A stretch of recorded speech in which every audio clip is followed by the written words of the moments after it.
ಜೈ ಶ್ರೀರಾಮ್, ಜೈ ಆಂಜನೇಯ. ಎಲ್ಲರಿಗೂ ನಮಸ್ಕಾರ. ಇಂದಿನ ಸಂಚಿಕೆಗೆ ನಿಮ್ಮೆಲ್ಲರಿಗೂ ಪ್ರೀತಿಯ ಆತ್ಮೀಯ ಸ್ವಾಗತ. ನಾನು ನಿಮ್ಮ ಮೀನಾಕ್ಷಿ. ಹಿಂದಿನ ಸಂಚಿಕೆಯಲ್ಲಿ ದೈತ್ಯರು ಮತ್ತು ದೇವತೆಗಳು ತಾವು ಚಿರಂಜೀವಿಗಳಾಗಬೇಕು ಅನ್ನೋ ಒಂದು ಆಸೆಯನ್ನ ಪಡ್ತಾರೆ. ನಮಗೆ ಯಾವುದೇ ರೀತಿಯ ರೋಗ ರುಜಿನಗಳು, ಸಾವು ಬರಬಾರ್ದು, ಹಾಗೆ ಮುಪ್ಪು ಬರಬಾರ್ದು ಅಂತ ಆಸೆ ಪಡ್ತಾರೆ. ಆಗ ಅವರು ಈ ಕ್ಷೀರಸಾಗರವನ್ನ ಕಡೆಯಲು ಅವರು ನಿಶ್ಚಯ ಮಾಡ್ತಾರೆ. ಅದಕ್ಕೆ ಏನೆಲ್ಲ ತಯಾರಿ ಮಾಡ್ಕೊಳ್ತಾರೆ, ಯಾವ ರೀತಿ ಕ್ಷೀರಸಾಗರವನ್ನ ಕಡಿತಾರೆ ಅನ್ನೋದ್ರ ಬಗ್ಗೆ ನಾನಿವತ್ತು ನಿಮಗೆ ತಿಳಿಸ್ಕೊಡ್ತೀನಿ. ಬನ್ನಿ. ಕ್ಷೀರಸಾಗರ ಬಹಳ ದೊಡ್ಡದು. ಅದನ್ನು ಕಡಿಯಲು ಬೇಕಾಗುವ ಕಡೆಗೋಲು ಬಹಳ ಉದ್ದವಾಗಿಯೂ ಅಗಲವಾಗಿಯೂ ಇರಬೇಕು. ಅದಕ್ಕಾಗಿ ಮಂದರ ಎಂಬ ದೊಡ್ಡ ಪರ್ವತವನ್ನ ತಂದರು. ಆ ಪರ್ವತಕ್ಕೆ ಸುತ್ತುಕೊಂಡು ಅದನ್ನ ಕಡಗೋಲಿನಂತೆ ತಿರುಗಿಸುವ ಹಗ್ಗವು ದೊಡ್ಡದೇ ಇರಬೇಕು. ಅದಕ್ಕಾಗಿ ವಾಸುಕಿ ಎಂಬ ಉದ್ದವಾದ ಹಾವನ್ನ ತಂದರು. ವಾಸುಕಿಯನ್ನ ಮಂದರ ಪರ್ವತಕ್ಕೆ ಸುತ್ತಿ ಅದರ ಬಾಲದ ಭಾಗವನ್ನ ದೇವತೆಗಳು ಹಾಗೂ ಹೆಡೆಯ ಭಾಗವನ್ನ ದೈತ್ಯರು ಹಿಡಿದುಕೊಂಡರು. ಸಮುದ್ರವನ್ನ ಕಡೆಯಲಾರಂಭಿಸಿದರು. ಹೀಗೆ ಸಮುದ್ರ ಮಂಥನ ಅನೇಕ ವರ್ಷಗಳ ಕಾಲ ನಡೆಯಿತು. ಇದ್ದಕ್ಕಿದ್ದಂತೆ ಆ ಕಡಲಲ್ಲಿ ಹಾಲಾಹಲ ಹುಟ್ಟಿತು. ಆ ಹಾಲಾಹಲ ಎಂದರೆ ಭಯಂಕರವಾದ ವಿಷ. ಆ ವಿಷದ ಬೆಂಕಿ ಭುಗಿಲ್ಲನ ಮೇಲೆದ್ದಿತು. ಇಡೀ ಲೋಕವೇ ಆ ವಿಷದ ಬೇಗೆಯಿಂದ ತತ್ತರಿಸಿತು.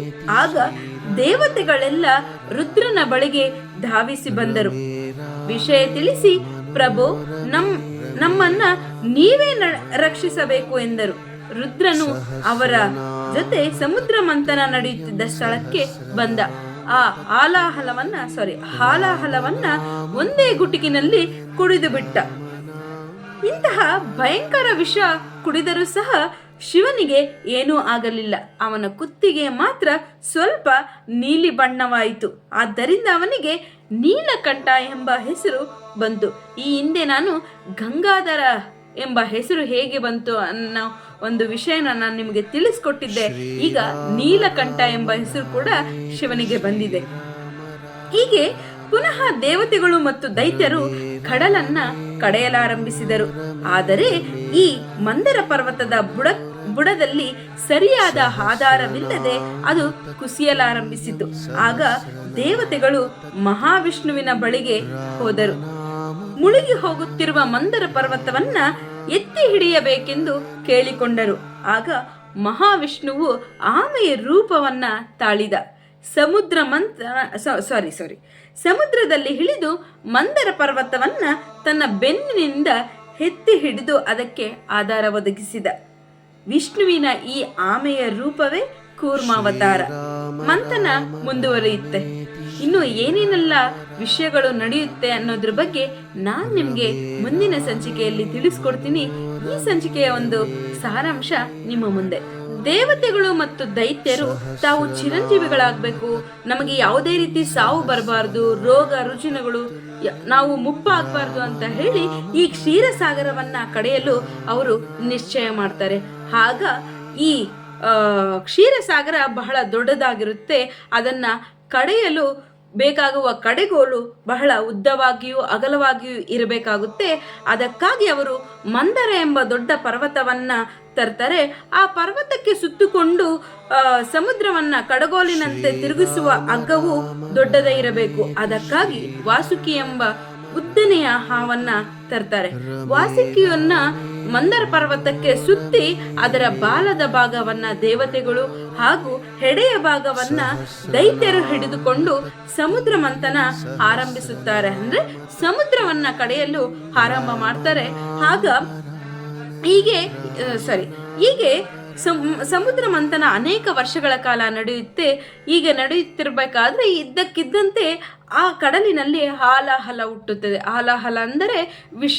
ಆ ವಿಷ ಬೆಂಕಿಯಂತೆ ಮೇಲೆ ಬರ್ತಾ ಇದ್ರೆ ದೇವತೆಗಳು ಮತ್ತು ದೈತ್ಯರಿಗೆ ಗಾಬರಿಯಾಗಿ ಶ್ರೀ ರುದ್ರನ ಬಳಿಗೆ ಕೊಡ್ತಾರೆ. ಅಂದ್ರೆ ಅಲ್ಲಿಗೆ ಬರ್ತಾರೆ. ಪ್ರಭು, ರುದ್ರ ಅಂದ್ರೆ ಈಶ್ವರನ ಬಳಿಗೆ ಬಂದು, ಪ್ರಭು, ನಮ್ಮನ್ನ ರಕ್ಷಿಸಿ, ಹೀಗೆ ಹಾಲಾಹಲ ಬಂದಿದೆ ಸಮುದ್ರ ಮಂಥನದಲ್ಲಿ, ನೀವು ಬಂದು ನಮ್ಮನ್ನು ರಕ್ಷಿಸಿ ಅಂತ ಕೇಳ್ಕೊಳ್ತಾರೆ. ಅಲ್ಲಿಗೆ ರುದ್ರ ಬರ್ತಾನೆ, ಬಂದು ಆ ವಿಷಯವನ್ನ ಒಂದೇ ಗುಟುಕಿನಲ್ಲಿ ಕುಡಿದು ಬಿಡ್ತಾನೆ. ಇಷ್ಟು ವಿಷಕಾರಿಯನ್ನ ಕುಡಿದ್ರೂ ಸಹ ಶಿವನಿಗೆ ಯಾವುದೇ ರೀತಿಯ ಅಪಾಯ ಆಗುವುದಿಲ್ಲ. ಕೇವಲ ಆತನ ಗಂಟಲು ನೀಲಿ ಬಣ್ಣ ತಿರುಗುತ್ತದೆ. ಆದ್ದರಿಂದ ಈಶ್ವರನಿಗೆ ನೀಲಕಂಠ ಅಂತ ಕೂಡ ಹೆಸರು ಬರುತ್ತೆ. ಹಾಗೆ ಪುನಃ ದೇವತೆಗಳು ಸಮುದ್ರ ಮಂಥನ ಪ್ರಾರಂಭ ಮಾಡ್ತಾರೆ. ಆಗ ಇದ್ದಕ್ಕಿದ್ದಂತೆ ಮಂದರ ಪರ್ವತ ಕುಸಿಯಲು ಆರಂಭ ಆಗುತ್ತೆ. ಯಾಕಂದ್ರೆ ಈ ಮಂದರ ಪರ್ವತ ಬಹುದೊಡ್ಡ ಒಂದು ಪರ್ವತ ಆಗಿರುತ್ತೆ.